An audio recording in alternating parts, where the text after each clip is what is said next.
We all know that there are bad and mixed reviews regarding the Super Mario Galaxy movie, and when I watched it, I kind of understood why. But nobody really pointed at why exactly it worked for some and it did not for others. So today we're gonna cover it right now, and we're gonna start by seeing the Super Mario Galaxy movie succeeds because it has an entertainment strategy. The film succeeds by embracing spectacle as its central artistic principle.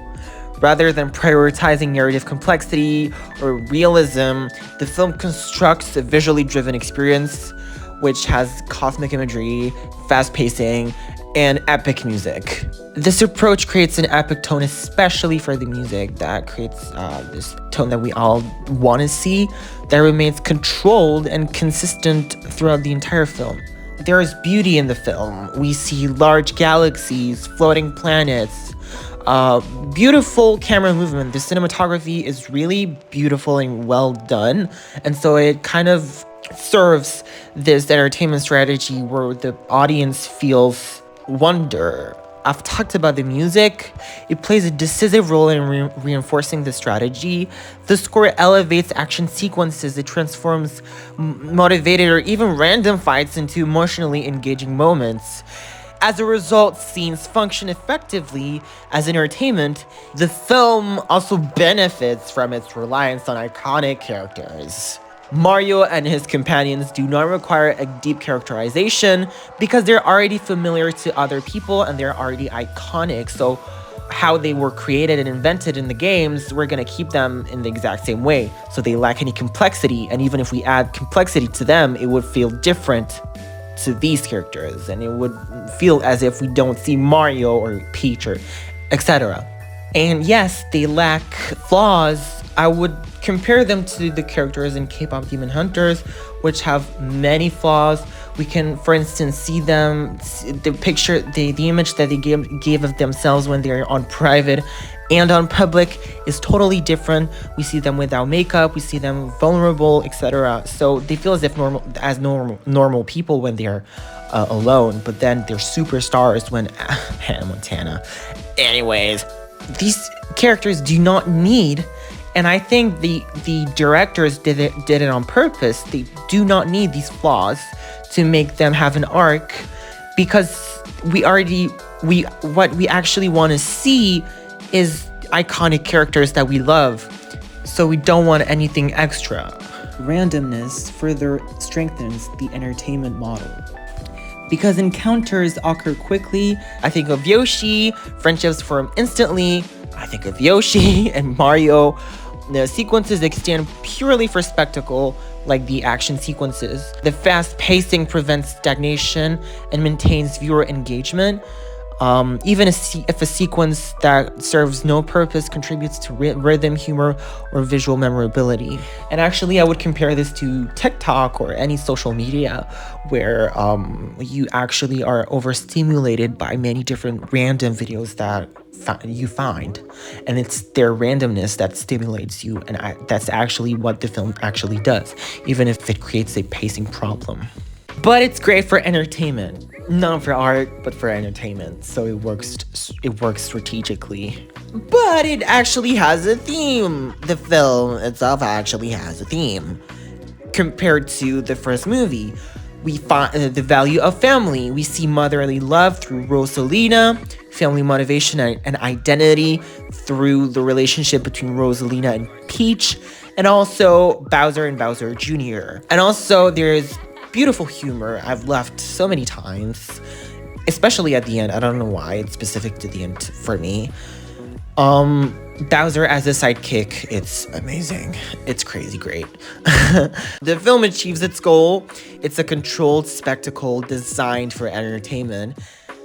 Due to its fast rhythm, iconic imagery, epic music, iconic characters, this creates a cinematic experience closer to a theme park ride than a traditional narrative. And from a commercial perspective, the strategy is effective.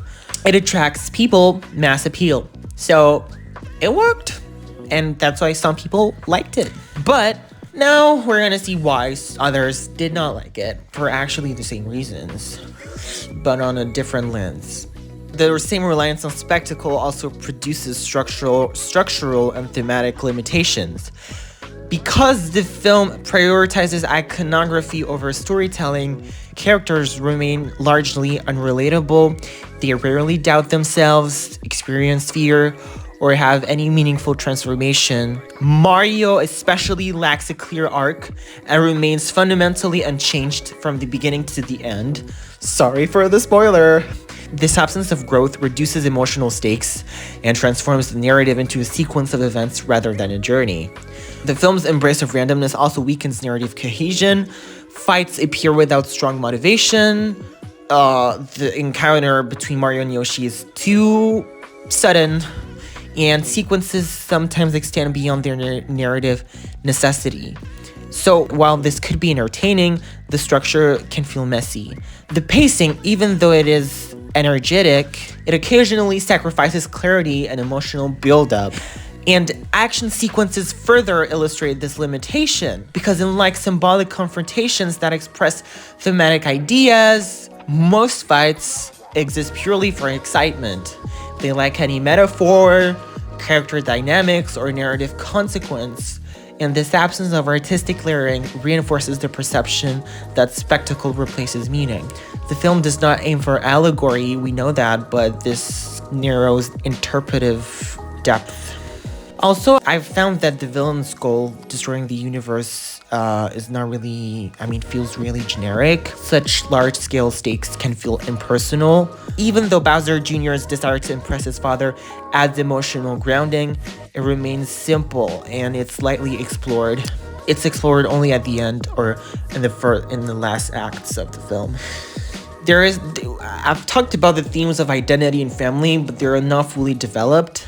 Emotional relationships between Mario and Luigi are not explored in depth. And I would have wanted this theme to be further portrayed through our main characters and not side characters.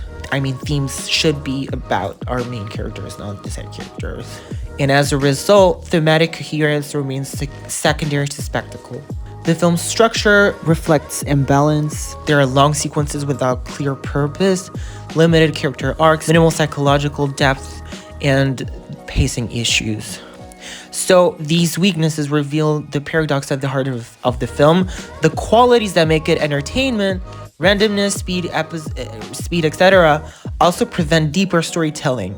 The result is a movie that is visually impressive and memorable, but narratively thin, and it succeeds as a spectacle, as a Disney ride. But it remains limited as a film, a drama, as an art form.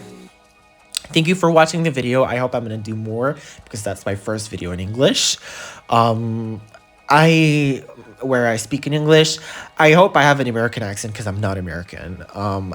Do I have an American accent? Did I sound native to you?